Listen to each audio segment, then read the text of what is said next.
大家好，今天用豇豆做一道营养又简单的早餐饼，不用揉面，不用擀面，轻松搞定全家人的早餐。把豇豆的头和尾去掉，尾部用手摘掉就可以。水开后少加点盐，几滴食用油，把豇豆放进去煮5分钟。煮好后放在案板上冷却一下。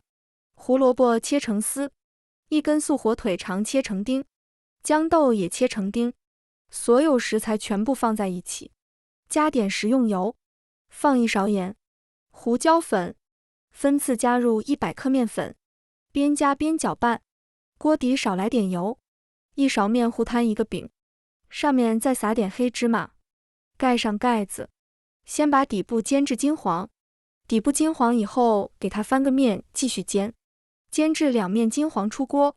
这道简单美味的豇豆早餐饼就做好了。喜欢的朋友可以自己试一下。